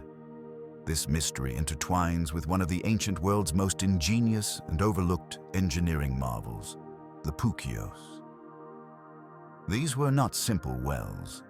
The puquios were sophisticated, spiral-shaped aqueducts that tapped into underground aquifers, using a gentle gradient and clever ventilation to bring water to the surface in the driest of deserts. They are feats of hydrological genius, a subterranean network that sustained the Nazca civilization for centuries. The compelling question is this: what was the relationship between the giant surface drawings and this hidden, vital infrastructure? One powerful theory grounds the Nazca lines not in abstract astronomy, but in the most urgent human need: survival. The desert is a place defined by the absence of water. For the Nazca, every aspect of life, from agriculture to the community itself, depended on accessing and managing this scarce resource. The puquios were the practical solution, the brilliant engineering, but engineering alone may not have felt sufficient to ensure the continuation of springs and the arrival of rare mountain rains. This is where the lines enter the story. Many of the long, straight geoglyphs lead directly from the foothills toward the puquios and the settlement areas. The animal figures, like the hummingbird or the monkey, are species associated with water, fertility, and abundance in Andean cosmology. Could the entire ritual landscape, then, have been a monumental prayer? The theory proposes that the lines and figures were not just maps to water, but acts of sympathetic magic. By creating these immense offerings on the earth, the Nazca were communicating with the deities they believed controlled the hydrological cycle. Walking the lines during ceremonies might have been a way to trace the desired path of water from the mountains to their fields, a ritual imploring the gods to follow the human-made blueprint. The spiral shapes found in some pukios even mirror the spiral motifs seen in Nazca pottery and some geoglyphs, suggesting a shared symbolic language connecting the underground water world with the surface art. In this view, the desert was not a blank canvas, but a sacred interface. The pukios were the physical taps, the engineering that brought water up. The Nazca lines were the spiritual interface, the ritual technology designed to ensure that water kept flowing. It was a complete system, blending the deeply practical with the profoundly spiritual. The survival of the culture depended on both the aqueduct builders' understanding of geology and the shaman's connection to the cosmos. This transforms our understanding of the lines from mysterious art into an essential component of a cultural survival strategy. They were part of a dialogue with a capricious environment, a desperate and beautiful attempt to impose order and plea for mercy from a parched land. The true message of the Nazca may have been a simple, timeless one, carved with monumental urgency into the face of the earth. We are here, and we need to drink.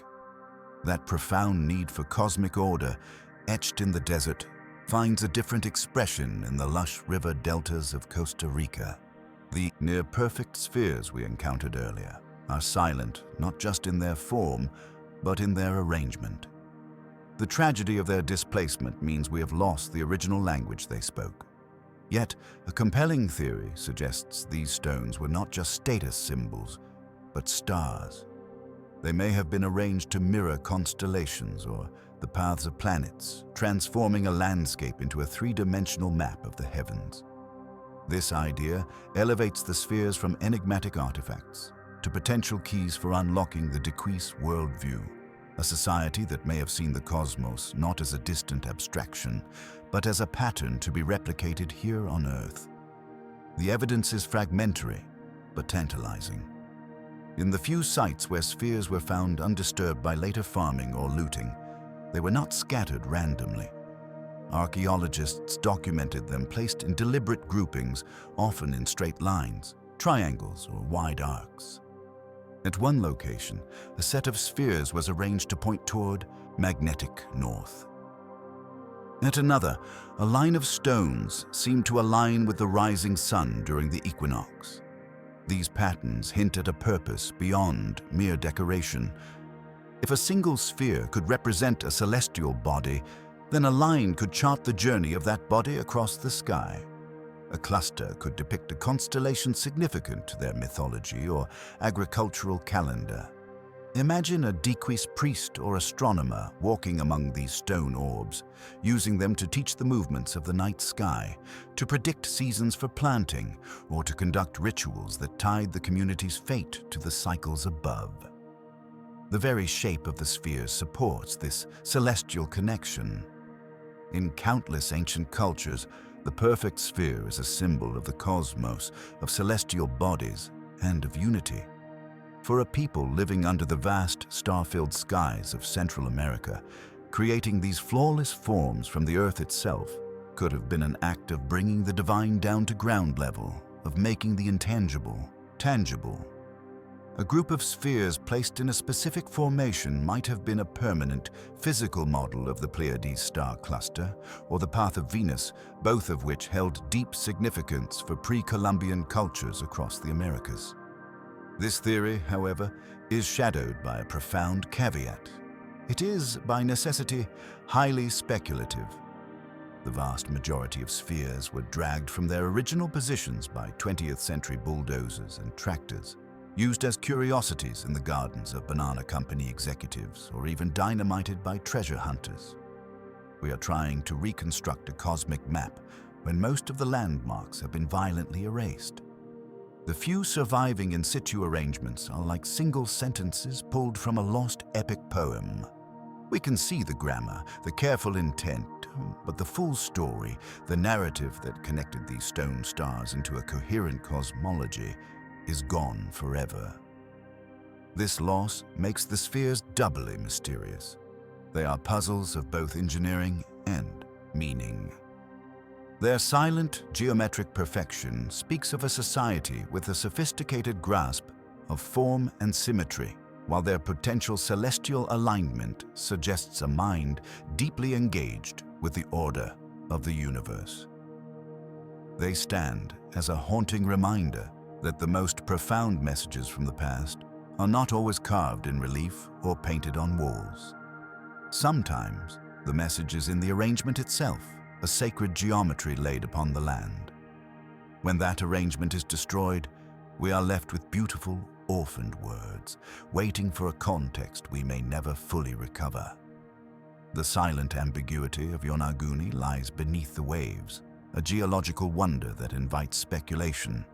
For some, this underwater structure is more than a natural formation or a modified sacred site. It is a tangible piece of a grand, sunken legend, a remnant of the lost continent of Mu. This idea, born not from archaeology but from 19th century imagination, taps into a deep and enduring human story. In 1864, a French archaeologist named Auguste Le Plongeon, working among Maya ruins, proposed a theory. He suggested that an ancient civilization, which he called Mu, had once existed in the Pacific Ocean. This continent, he claimed, was the motherland of all human culture, a technologically advanced paradise that sank beneath the waves in a single cataclysmic day and night. His ideas were fueled by a creative and often inaccurate translation of a Maya codex. The concept was later popularized by writer James Churchward in the 1920s, who described Mu as a vast continent stretching from the Marianas to Easter Island, home to 64 million people who possessed flying machines and other marvels. It was a Pacific mirror to the Atlantic legend of Atlantis, a story of a golden age punished by the gods and swallowed by the sea. Yonaguni, discovered decades later, seemed to some like the perfect proof. Here, off the coast of Japan, was a massive angular structure submerged, exactly where a lost Pacific civilization might have built. The straight lines, the apparent staircases, the sheer scale of it all felt to believers like the ruins of a temple or a plaza from that sunken world. It provided a physical anchor for a powerful myth. This narrative fulfills a profound human desire, the longing for evidence of a grander, more sophisticated past, a time when giants walked the earth and knowledge now lost to us flourished. It offers a romantic explanation for the unexplained, a single, sweeping story to account for megalithic mysteries scattered across the globe. Why would cultures from Peru to Cambodia build with massive stones? Perhaps, the theory goes, they were all inheritors of a common, advanced source, a progenitor civilization whose techniques and beliefs spread worldwide before its tragic demise. Sites like Yonaguni, Göbekli Tepe, and the pyramids become disconnected pages from the same lost book. Mainstream science and archaeology, however, draw a firm line. There is no geological evidence for a continent sinking in the Pacific in the time frame of human civilization. The tectonic plates do not allow for it. The cultural connections proposed between, say, the Maya and the ancient Egyptians are tenuous at best, easily explained by independent invention or very limited contact, not a common advanced ancestor. The tools, pottery, and settlement patterns that define human prehistory show a gradual, interconnected but localized development, not a sudden inheritance from a superior source. The Yonaguni monument, while awe-inspiring, fits within the known capabilities of natural erosion and potential human modification. The legend of Mu, then, is not a historical theory, but a cultural artifact itself. It is a modern myth born from the same impulse that led ancient cultures to tell stories of great floods and fallen ages. It reflects our own fascination with origins and catastrophe, our tendency to look at the mysterious works of our ancestors and wonder if they knew something we have forgotten. The power of Yonaguni lies in its ability to hold both realities. It is a test of how we interpret ambiguity. Do we see the hand of a forgotten civilization or the magnificent, patient hand of geology? The stones themselves do not proclaim their origin. They simply exist, a silent Rorschach test at the bottom of the sea, inviting us to project our deepest myths and our most rigorous science onto their weathered faces. In the end, the search for Mu tells us less about the ancient Pacific and more about our own need to find meaning in the deep, to believe that the great ruins of the world are echoes of a story even more epic than the one we have already written. That profound need to believe in lost wisdom finds its most iconic focus not in the Pacific, but in the sands of Egypt. The weathered body of the great Sphinx has long been more than a statue. It is a vessel for prophecy. For over a century, an esoteric legend has whispered that this guardian does not merely sit upon the Giza Plateau, but above a profound secret. Beneath its massive pores, the story goes, lies a hidden archive, a hall of records containing the entire knowledge of a lost, advanced civilization, perhaps even Atlantis itself. This is not an ancient Egyptian myth, but a modern one, given powerful voice by the American psychic Edgar Cayce. In the early 20th century, Cayce entered trance states and delivered hundreds of readings about ancient Egypt. He prophesied that a chamber would be discovered under the Sphinx, containing a library of scrolls and artifacts from Atlantis, and that this discovery would occur before the end of the 20th century. He described the entrance as lying between the Sphinx's pores, leading down to a single, record-filled hall. For many, this was not fantasy, but a clue to be followed. The legend gained a tantalizing layer of scientific intrigue in the 1990s. A team of researchers, using ground-penetrating radar and seismic surveys, did indeed identify startling anomalies beneath the Sphinx. Their data suggested the presence of possible cavities or chambers, not just directly underneath, but also in the bedrock around it. One notable anomaly was detected deep below the Sphinx's right paw. Another appeared as a large, rectangular void behind the statue's rear haunches. To those inclined to believe, these were not geological quirks. They were the architectural signatures of the prophesied hall, the physical proof that Cayce's visions were real. The search seemed to shift from myth to mission, a technological treasure hunt for the ultimate archaeological prize. Mainstream archaeology, however, interprets this data through a very different lens. Geologists point out that the Giza Plateau is not a solid block of uniform stone. It is a complex formation of limestone layers, shot through with natural fissures, cavities formed by ancient water erosion, and faults. What ground penetrating radar picks up as an anomaly could easily be a pocket of softer rock, a zone of fractured limestone, or a deep, natural sinkhole.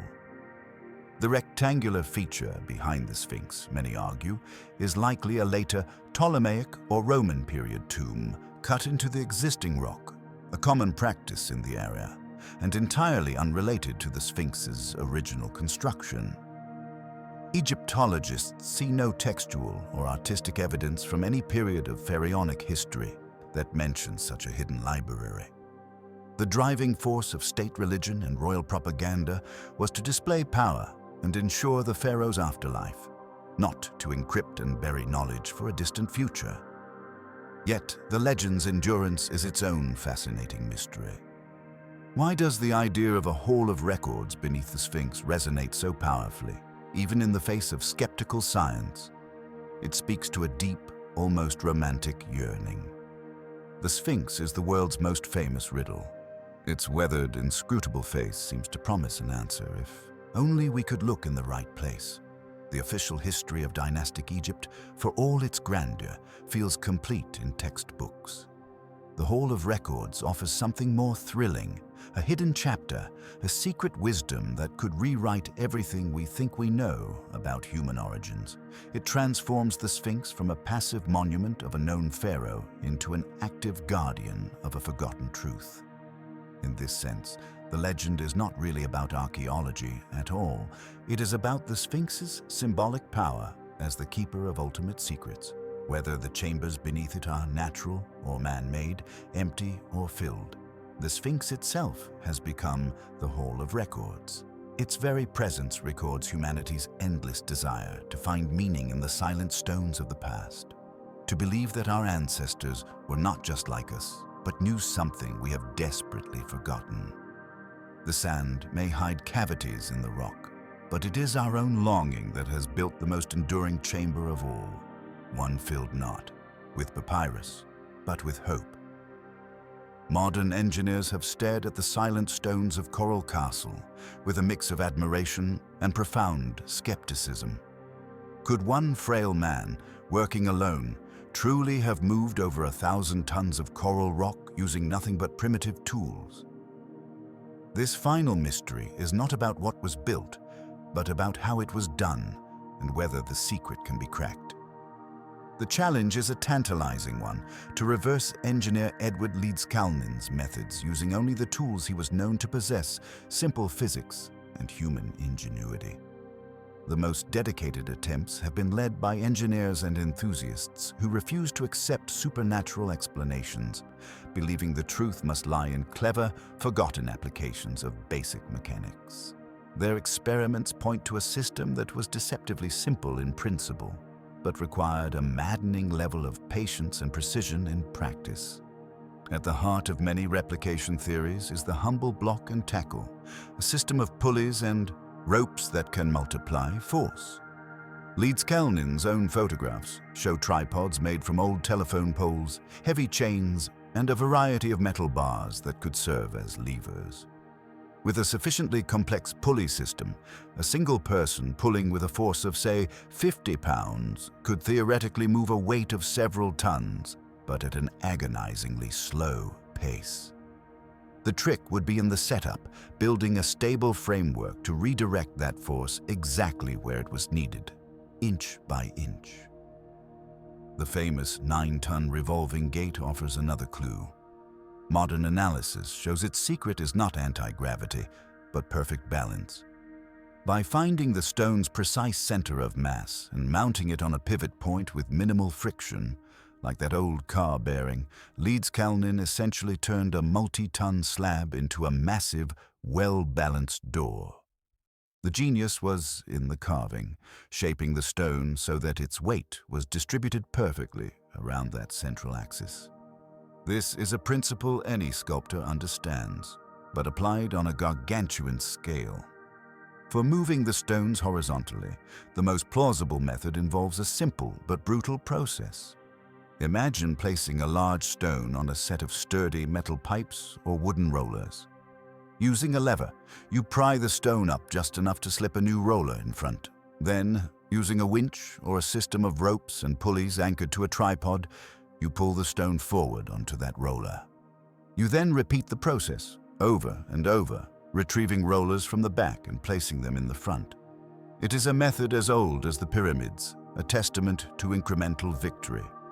A team from Nova, the public television science series, once attempted to move a replica of one of Leeds-Kalnin's smaller stones weighing several tons using such methods. They succeeded, but their progress was measured in feet per hour, and it required a crew of several people. Leeds-Kalnin did it alone at night, which suggests either an almost superhuman tolerance for monotony or a slightly more efficient trick. Some researchers point to his writings about magnetism and perpetual motion holders, suggesting he may have used a clever counterweight system. A heavy weight, once lifted, could be used to help lift or move another stone, a form of storing and transferring energy. Yet, for all these plausible explanations, a shadow of doubt remains, and it is cast by the sheer speed of his work. Leeds-Kalnin first built his castle in Florida City, then dismantled it and moved the entire collection 10 miles north to its current location in Homestead. He accomplished this relocation, again largely alone, in just 3 years. When you calculate the weight moved and the distance covered, the numbers strain even the most generous interpretations of block and tackle physics. This discrepancy is where the mystery breathes. It is the gap between what seems theoretically possible and what one man demonstrably achieved. Perhaps his true secret was not a single tool, but a holistic system, a Repertoire of simple machines used in perfect sequence with an intuitive understanding of pivot points, balance, and leverage that bordered on the artistic. He may have discovered shortcuts, like using the Florida wet sand as a lubricant or employing the tide to help float stones on barges along coastal canals. His secrecy ensured that the myth would outlive the method. So, did one man rediscover an ancient secret? In a way, yes, but it may not be the secret we imagine. The ancient builders of Göbekli Tepe and Baalbek likely commanded thousands, using mass labor to conquer mass. Leedskalnin's secret was the opposite, the power of the individual mind to conquer scale through patience and cunning. He proved that the megalithic puzzle is not always about forgotten technology, but sometimes about forgotten focus, the application of fundamental principles with a relentless, singular will. His castle stands as the world's most modern megalithic site, a monument that whispers a final, humbling question. Are we overlooking the sheer force of human determination, imagining lost civilizations and advanced physics, when the greatest tool our ancestors possessed was simply an idea, refined over a lifetime, and the stubborn will to make it real?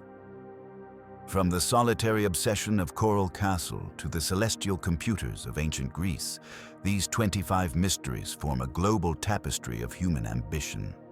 They stretch across continents and millennia, from the hunter-gatherer circles of Göbekli Tepe to the water prayers of the Nazca Desert, from the submerged ambiguity of Yonaguni to the astronomical heart of New Grange.